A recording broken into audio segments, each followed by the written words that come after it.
Good evening and thank you for joining us. I'm John Carlin. Tonight, we are remembering the 32 lives that were taken 10 years ago.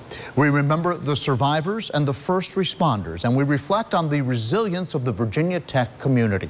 Today's solemn anniversary began with light. Each year on this date, the university lights its ceremonial candle at midnight.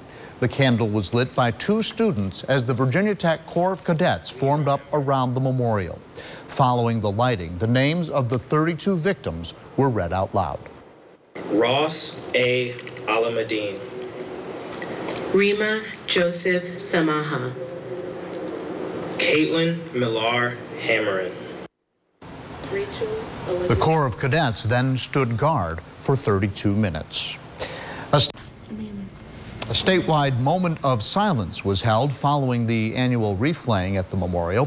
WSLS 10's Coulter Anstead has been following the remembrance events, and he has more now on this annual tradition. Just like past years, the wreath was placed at the memorial here on the drill field, marking the moment the shootings began. But for many, the tradition carried extra meaning this year, with this being the 10th anniversary. 10 years ago today at 9:43 a.m., a gunman went on a rampage that would leave 32 people, including himself, dead. This morning at 9:43 a.m., Governor Terry McAuliffe and university dignitaries walked from Burris Hall across the street to the memorial. I definitely think something like that is appropriate, and I didn't expect anything less. I definitely think it reiterates the stance that, Virginia Tech means to the Commonwealth. It was the second official commemoration event of the day.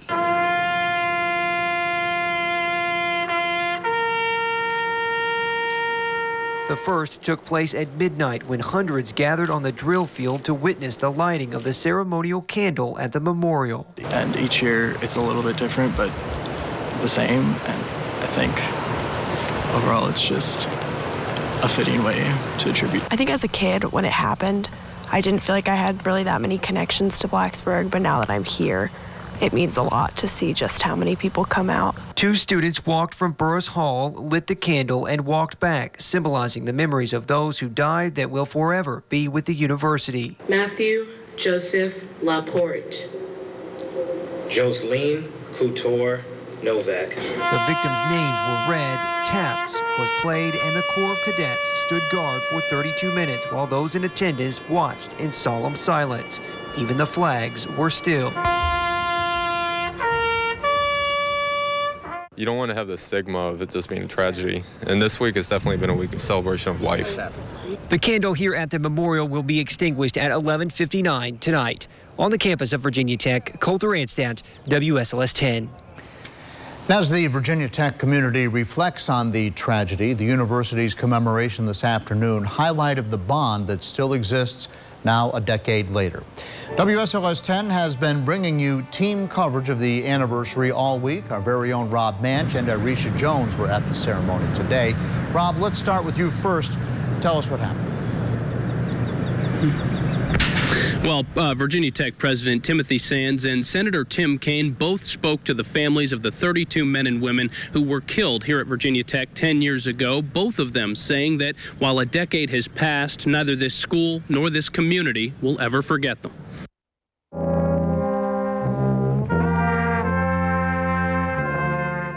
In the rising of the sun and in its going down, we remember them. Hundreds came to the drill field Sunday to show that 32 fallen Hokies will never be forgotten. Austin Michelle Cloyd. For President Tim Sands, the names bring back the memories. I remember 10 years ago watching events unfold from a distance. As a father, a university professor, and administrator. Senator Tim Kaine recalled returning quickly from state business abroad 10 years ago to comfort the same families that sit before him today. I think I can safely say, and I think I'll be able to forever safely say, that April 16, 2007 was the worst day of my life. In the blowing of the wind and in the chill of winter, we remember them. But though the lost remain in his memory, Kaine says they help him look toward a brighter future. And today is Easter Sunday, a day of new beginnings and new life and new hope.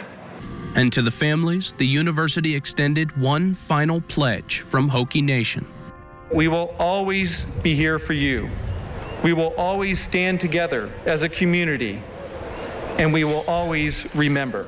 So long as we live, they too shall live, for they are part of us. We remember them.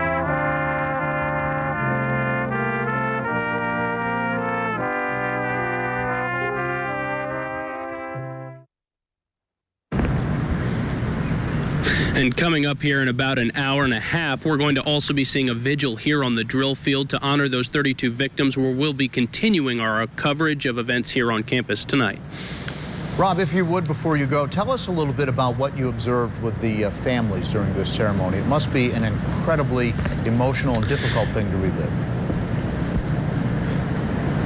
Well, it was actually amazing to see as they were listening to both President Tim Sands and Senator Tim Kaine. They had their heads held high, even as those 32 names were read along with the biographies. And it was only after the ceremony wrapped up that we started to see those tears and hugs that come along with the incredible tragedy that each of those families has had to bear. In Blacksburg, Rob Manch, WSLS 10. Thank you, Rob. And as Rob mentioned, hundreds attended that commemoration this afternoon. Some people WSLS 10 spoke to say this tragedy, as you might expect, will always impact the community. WSLS 10's Arisha Jones continues our team coverage tonight. And Arisha, you spoke with a few people this afternoon. Tell us what they had to say. Well, John, I spoke with people who came from Blacksburg and all over the country who say they just wanted to pay their respects on this 10-year anniversary. For the kind words. The drill field on campus became a gathering place for those honoring the 32 people who died April 16th, 10 years ago. This is my first time being at a commemoration event. I've always watched it from TV. Both my parents are Hokies, so this event really hits home for me. During the university commemoration, Senator Tim Kaine spoke about the strength and spirit Virginia Tech continues to show. Embracing each other, those in the crowd say the mood was somber at times, but Kaine's message to the people was uplifting, helping to band the communities closer. It's cool that he felt the need to be close to this community when he was so far away. It really brought to light when Senator Kaine said that we weren't quick to blame, we were quick to come together as a nation, and I feel that's what Hokie Nation's all about. English and French major. One by one, the names and biographies of the 32 victims were read aloud, some people learning about them for the first time. I hadn't really known a lot about them, but after hearing their bios and after hearing Senator Kaine speak, I feel a lot more connected with them and the events that happened and know that we can all move forward together. Coming to the commemoration was about showing support for those who continue to mourn and heal. Being here this year and seeing how everyone's been coming together this weekend and everyone's been there for each other, for anyone who needs support, has just really made me feel even more at home here. And I know that the Hokie Nation will always take care of everyone in the Hokie Nation. And the crowd displayed just how proud to be part of the Hokie Nation, wearing shirts like "We Are Virginia Tech" and "Hokies United." After the commemoration, everyone was allowed to visit the April 16th memorial as it was closed off for most of the day. Live here at Virginia Tech, Arisha Jones, WSLS 10. Thank you, Arisha. And as Rob mentioned just before Arisha, tonight a candlelight vigil will take place at 7:30 this evening. 32 candles will be lit from that same candle that was lit at midnight. The flame will then be passed around, lighting all the candles at the vigil. Tonight's event features a cappella singers, student speakers, and it ends with 32 minutes of silence. It's remembering all the people that were involved that day, all the people who lost their lives, or the people who helped save me, the first responders and the doctors. A survivor's story, why a man who was shot during the shooting says he's remained with the Virginia Tech community since that tragedy.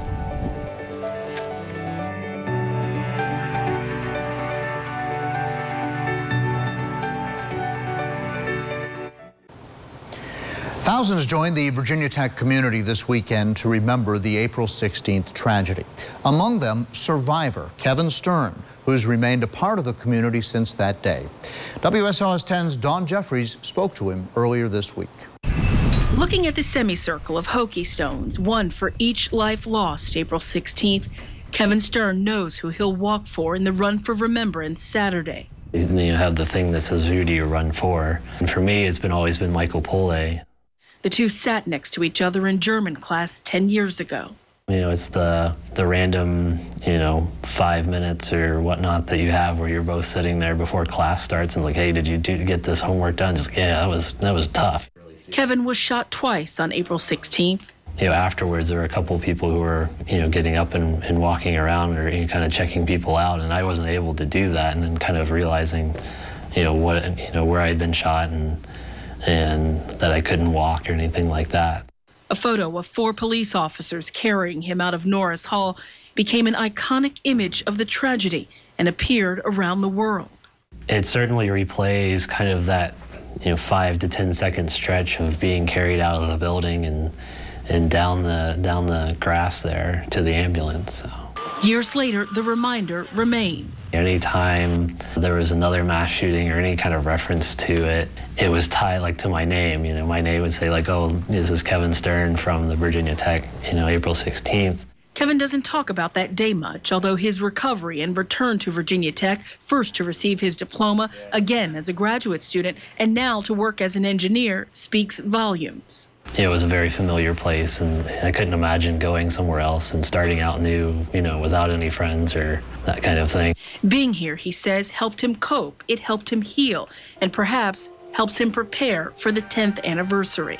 It's more of a reflection of past anniversaries even too, what was the first one like and what was the second one, maybe what was the 5th one, what was last year. This year, things are a little different. Now a father, Kevin says he has new perspective.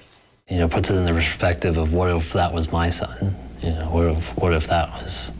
And that's certainly a different take on it that I haven't had yet. Sunday will be about remembering. It's remembering all the people that were involved that day, all the people who lost their lives, or the people who helped save me. The first responders and the doctors.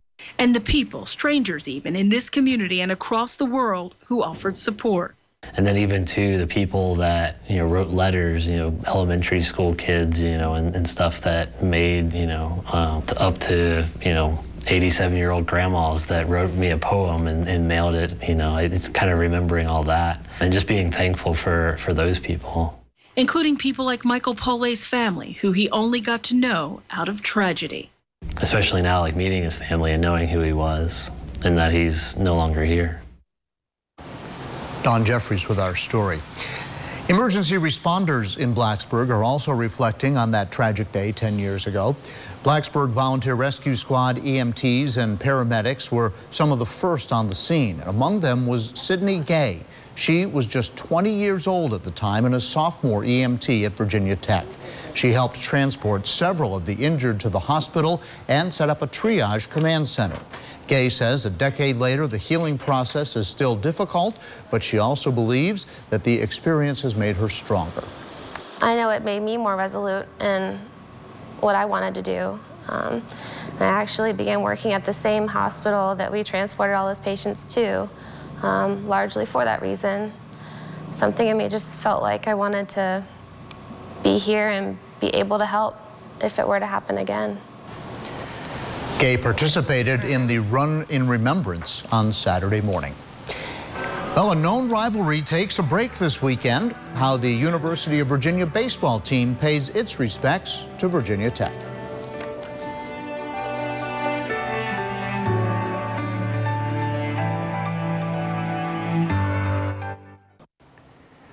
A rivalry is set aside this weekend as the University of Virginia pays its respects to Virginia Tech.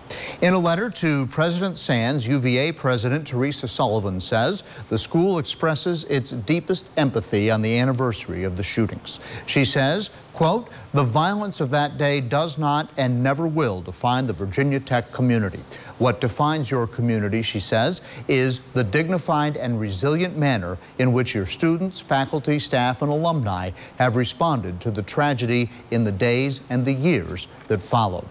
It continues before that day. The term Hokie Spirit served as a rallying cry for Virginia Tech students, alumni, and fans. After that day, Hokie Spirit became synonymous in many minds with the qualities of unity, resilience, and enduring faith in human perseverance. WSOS 10's Eric Johnson tells us how the Cavaliers baseball team paid tribute to the Hokies this weekend. Eric?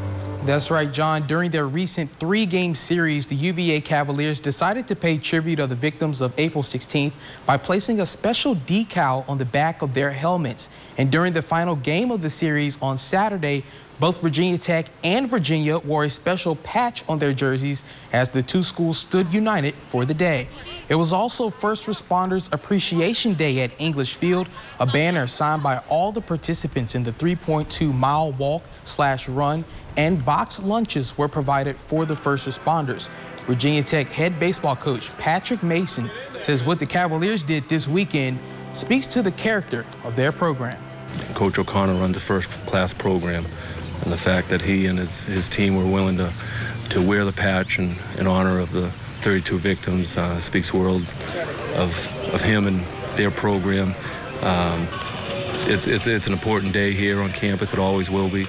I think the character of this community has only gotten stronger and better.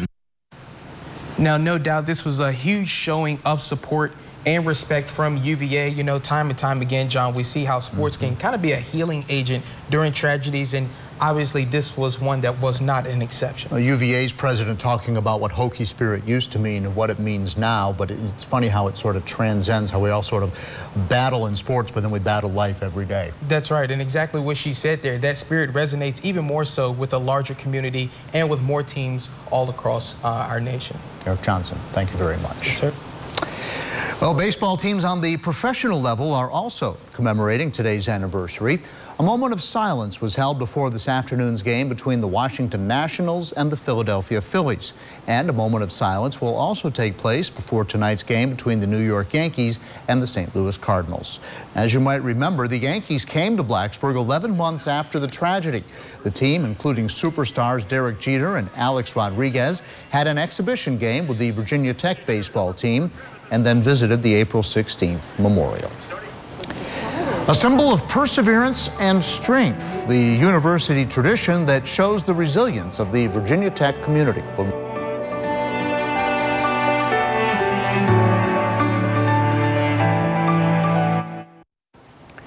Virginia Tech's class rings have been a symbol of tradition for more than 100 years. And since the April 16th tragedy, they've been a symbol of remembrance and resilience. Each year, a committee of students designs its own distinct ring in the sophomore year. The class of 2009 rings had already been designed when the April 16th tragedy happened.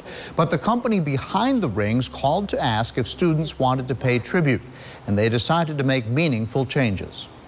You understood right away from the audience response. And it wasn't like wild cheering, because that wouldn't have been appropriate, but we knew like this was the right thing to do. And it was a good feeling. So they made the decision to... So the class side of the 09 ring shows the VT ribbon, a symbol created in remembrance of the lives impacted. The opposite side reads, "We will prevail," a quote distinguished by Professor Nikki Giovanni that she read at the convocation the day after the tragedy. Please stay with us. We'll be right back. Before we leave you tonight, I want to reflect for a moment on what it was like 10 years ago today. Normally, we here in the news business research a story long before we present it to you. But on April 16th, 2007, we were often learning the facts while we were live on the air. As the numbers of dead rose through unbelievable numbers to unprecedented totals, we learned at the same time the viewers did. There was no heads up or behind-the-scenes briefings. We all learned together of the method of the killings, the chaining of the doors on Norris Hall, the valiant efforts of faculty members who blocked classroom doors with their bodies and gave their lives to keep the gunmen out. Many, if not most of us in the newsroom, had significant connections to Virginia Tech. We had friends, family, and in my case, colleagues and students there.